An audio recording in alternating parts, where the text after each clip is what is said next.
All right, family. So I want to talk about a viral story involving the Korean legal immigrants who found out the hard way after Hyundai decided it would be a good idea to hire undocumented workers to build their battery factory in Georgia. And liberals are upset about this, of course, spinning themselves into a frenzy, calling it a diplomatic crisis, as they calling it. They're saying that President Trump, through his anti illegal immigration agenda, is somehow stabbing South Korea in the back, even though they're investing in the United States. But on September 4th, 2025, something happened in Georgia that sent a shockwave through the globalist establishment, the simple, straightforward enforcement of American law. And what you're not hearing on the news is the sheer scale of this because federal authorities are calling this the single largest workplace immigration raid at a single site in the history of the Department of Homeland Security. And we're talking about 475 people arrested. This wasn't a random check. It was a targeted months long investigation into a systematic, I should say, systematic effort to undermine American labor. And when the dust settled, the reaction from South Korea, which we're about to watch in a second, one of our closest allies, was pure outrage. Apparently, our laws aren't supposed to apply just because a foreign country or a foreign company is investing in America. But Hyundai learned that the hard way, that's not how this works. Let's break down what really happened, why the South Korean government is having a meltdown, and how President Donald J. Trump set them and the rest of the world straight. Check it out. 9월 4일 목요일 On Thursday, September 4th, in local time, the US Immigration and Customs Enforcement conducted a raid at the construction site of our company's battery plant in the state of Georgia, during which many of our nationals were detained. 구금되었습니다. 미국의 법 집행 The economic activities of our companies investing in the United States and the interests of our citizens must not be unduly violated during the course of US law enforcement. 것입니다. 서울에서도 오늘 주한 미국 대사관을 In Seoul, we also conveyed our concerns and regret through the US Embassy today, urging special attention to ensure that the legitimate rights and interests of our citizens are not violated. 유의해 줄 것을 당부하였습니다. And there you have it, family. So, I want you guys to check out this clip. But before we check out this clip, so you have this massive multi-billion-dollar Hyundai electric vehicle and battery hub in Elabelle, Georgia. State officials have been hyping it up as the biggest economic development project in Georgia's history. But here's the part liberals conveniently ignore when they frame this as South Korea doing us a favor. They're not here out of kindness of their hearts. Hyundai is getting a massive subsidy package that could be as high as $2.1 billion. And they're benefiting from our tax breaks and financial incentives. But beneath this shiny PR campaign, a cancer was growing. Federal authorities, Homeland Security, the FBI, the IRS, and the ATF had been running a quiet investigation for months based on tips about what was really going on because the whole thing came to a head on Thursday of September 4th with Operation Low Voltage, a raid so massive it took over 400 law enforcement officers. Check this out. To breaking news now this morning, many of the workers detained at the construction site near Savannah will be flown back to South Korea. South Korea just announced early this morning that it's reached a deal with the U.S. government. Officials say more than 300 South Koreans were among the 475 people detained by federal immigration agents at the site of the future Hyundai plant in Bryan County last week. South Korea plans to send a charter jet to bring them home. We've previously reported they entered the U.S. illegally or have expired visas. There you have it, folks. So, when these 400 law enforcement officers moved in, they found an industrial scale violation of U.S. immigration law, arresting 475 individuals. And here's the detail the media wants to bury: the vast majority were not from Central or South America, they were South Korean nationals. The South Korean foreign minister himself, Choi Han, had to admit that over 300 of his own citizens were detained. So how did this happen? ICE said these workers were brought in through a network of subcontractors. A classic shell game to give Hyundai plausible deniability. And what does Hyundai do? They immediately put out a statement saying none of those arrested were direct employees. Isn't that convenient? They get the benefit of illegal labor, but when the feds show up, they just wash their hands of it. These workers were allegedly here on visas that explicitly forbid work, or they simply overstayed their welcome by every legal definition. And they were illegal aliens, right? So Steve Shrank, the special agent in charge of Homeland Security investigations in Georgia, laid it out plain. He said this operation sends a clear message that those who exploit the system will be held accountable, and that's just about protecting jobs for Georgians and Americans, or people in Georgia, or Georgia citizens, however you want to put it. And this is the government's job.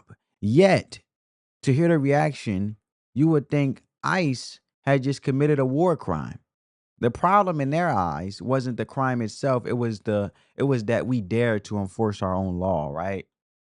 But this is what Donald Trump had to say. Can you give us your reaction to South Korea's regret? They're calling it regrettable what happened with their workers at the Hyundai plant. Well, I'll speak to them.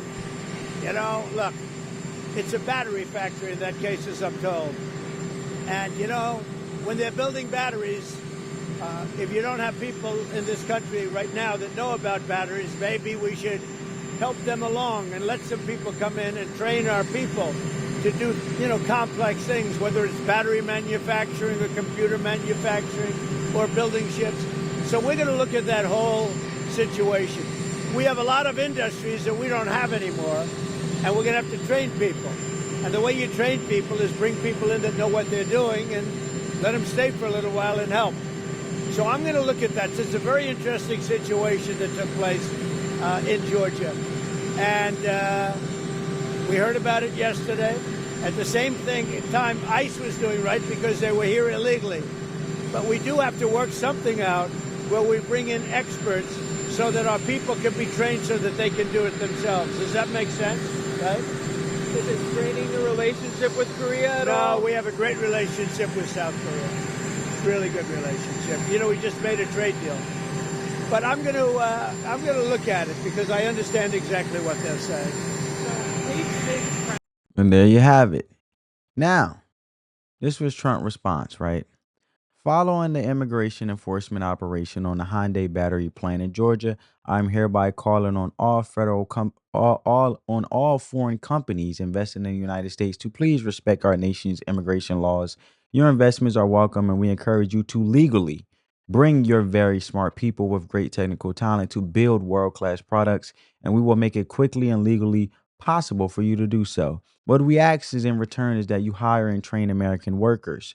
Together, we will all work hard to make our nation not only productive, but closer in unity than ever before. Thank you for your attention to this matter. Donald J. Trump, President of the United States of America, baby. That's my president, bro. Because the whole point is you can't go to China as an American and not just work for their company, right? You can't just go to China without giving some type of investment back to China, right? Because in China and these other foreign countries, the thing is, if you want to be a citizen there, you have to invest in China. So it's only right that if you want to sit here and, labor and make money in America, you have to invest in America. It's that simple. These foreign countries will not let you go to their place and just buy up their companies or real estate or whatever the case may be, without chiming in into their economy, where they can benefit off of you in some way, where it all circulates back into the China economy so it benefits China. China is China first, America is America first. That's fair. So, right? That's self-explanatory. Now, the moment the news broke, the South Korean government went into a full-blown panic mode. It was a diplomatic meltdown. Their foreign ministry immediately expressed concern and regret. Well, regret for what? As you guys heard in the first clip. Regret for what? That their citizens were caught breaking the law in a sovereign nation. They demanded that the rights of their investors must not be unjustly violated. Is enforcing our own laws in America is unjust now? It's an unjust. South Korean President Lee Jae-myung ordered his government to make all out efforts to deal with the arrests and create a special task force. But let's be crystal clear. A foreign government, a supposed ally, is officially throwing a fit because the United States had the audacity to enforce its own laws on its own soil. And they think because Hyundai is investing billions here, billions they'll make back selling cars to us, because we all know that America and the United States of America has the biggest consumer market ever, and they should be exempt from the rules. They are essentially arguing their investment is a bribe for us to look the other way, and the hypocrisy is stunning. If Americans in South Korea had immigration violations, they'll be expected to leave too. And of course, our own media is eating it up, siding with a foreign country over the president because they hate Trump more than they love America, which is wild to me. With the Trump, the anti-Trump derangement syndrome. Check this out. The hundreds CNN. of South Korean workers detained in that sweeping immigration raid at a Georgia mega plant jointly run by Hyundai and LG Energy Solution are set to be flown back to South Korea. The workers were among 475 individuals detained on Thursday. This was during one of the largest immigration raids in recent history. CNN's Mike Valerio joins me now from Seoul. Talk to us about all of the variables here, because there is a constituent variable there in South Korea. There's the corporate element, the government element. What do you know? Yeah, there are the people who pretty much are trying to convey, Victor, throughout South Korea that they understand that immigration law needs to be upheld. They understand to a degree that side of the equation. But if you put yourself in the shoes of the South Koreans who are going to the United States to try to help out President Trump's vision of making American industry great again, I think people are astonished here, Victor, that even if there were visa irregularities for more than 300 South Koreans, what you've heard here in Seoul and throughout South Korea over the weekend is pretty much the following, that even if there were visa violations, how about authorities in the United States coming to this plant and saying, hey, we think that XYZ is wrong? Instead, there is an astonished and floored feeling that people have looking at this video released from ICE, seeing fellow South Korean citizens with chains around their waists led away in handcuffs. When you're talking about a key American ally right next door to China in this critical part of the world that's trying to help out American industry, I cannot stress. My point, family. They're more concerned with hurting South Korean feelings than supporting the rule of law in America.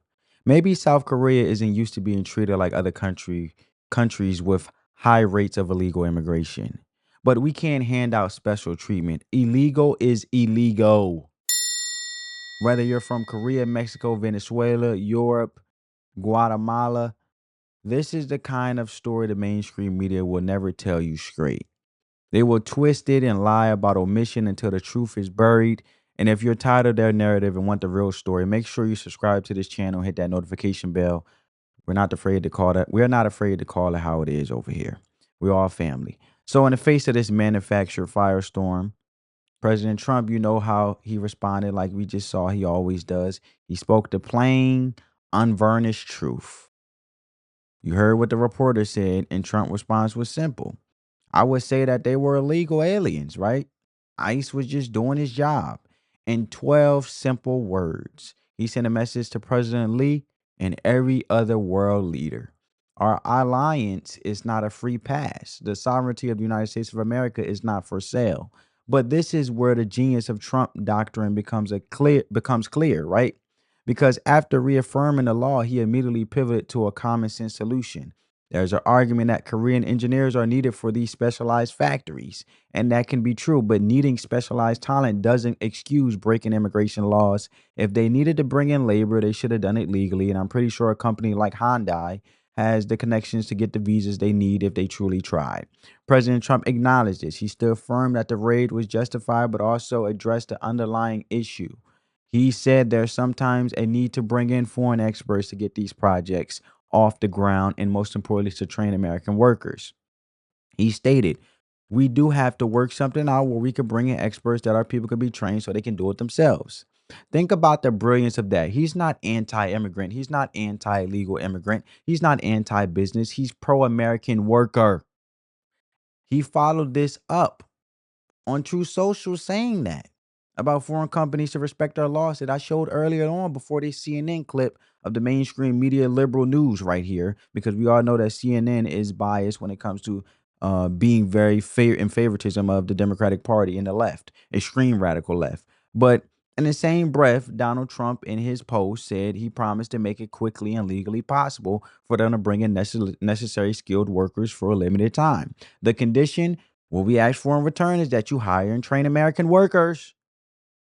But people saying that's not their jobs out there. This is the solution. First, you enforce the law. That's the stick. Second, you create a legal pathway for business to get what they need without breaking the law in a way that benefits America. That's the carrot. So what happened in Georgia was not a crisis. It was a clarification.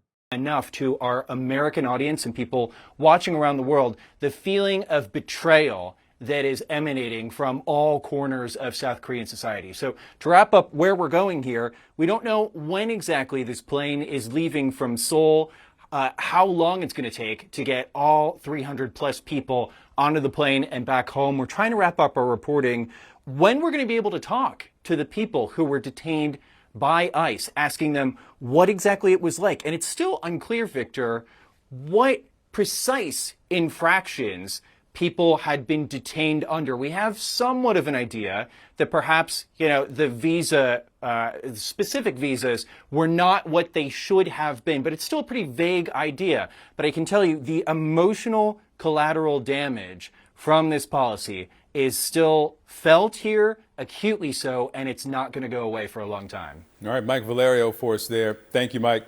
We've also learned. All right. So for years, foreign countries and their corporations were led to believe that as long as they threw money at us, our laws were optional. With one action and a few clear sentences, President Trump shattered that illusion. He sent a message to South Korea and every other nation. The United States is a sovereign country, not a marketplace where laws are for sale. I like South Korea. It's a country with a unique appreciation for American culture, and I want a strong relationship with them, but that relationship must include respecting our laws. Honestly, my gut feeling is that everything will be fine. President Trump is scheduled to visit South Korea soon, and I'm sure a lot of this will get worked out behind the scenes. But in the meantime, enforcing immigration law isn't portrayal. It's just part of having a country, and we can't have a situation where a country invests in the United States, takes billions in subsidies, but refuses to hire Americans and expects to bypass our laws. That's not a partnership. That's exploitation. This was a wake-up call. The relationship can be repaired, but moving forward, everything has to be done by the book. Let me know what you guys think in the comments. Like, share, and subscribe. When I know family, I'll catch you in the next one. Peace.